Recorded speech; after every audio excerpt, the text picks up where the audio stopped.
আসসালামু আলাইকুম। যারা বেগুন ভাজা খেতে পছন্দ করেন, আজকের রেসিপিটা তাদের জন্য।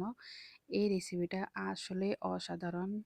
সবাই বাসায় তৈরি করে দেখতে পারেন। বাচ্চারা এটা ছাড়া অন্য কিছু খাবেই না। তার জন্য আমি এখানে নিয়েছি বেগুন। বেগুনগুলোকে আমি এরকম পিস পিস করে কেটে ধুয়ে পরিষ্কার করে নিয়েছি। এক পাশে রেখে আমি এখন একটা ব্লেন্ডারে একটা মশলা বানিয়ে নেব। তার জন্য আমি এখানে নিয়েছি 2 টুকরো আদা, চার চারটে কাঁচামরিচ, তারপরে কিছুটা ধনিয়া পাতা আর 4-5 কোষের মতো রসুন। এখন আমি এটা পেস্ট বানিয়ে রেখে দিয়েছি। তারপর আমি যে বেগুনগুলো কেটে রেখেছিলাম, এখন ওই পেস্টটাকে এখানে দিয়ে দিচ্ছি।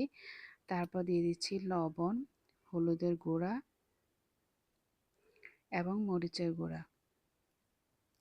দিয়ে আমি এখন খুবই ভালো করে মেখে নেব। প্রত্যেকটা বেগুনের মধ্যে যাতে মশলাটা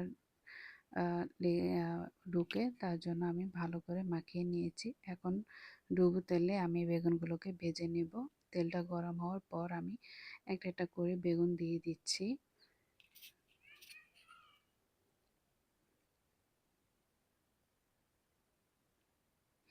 বেগুনগুলো দেওয়া হয়ে গিয়েছে। এখন আমি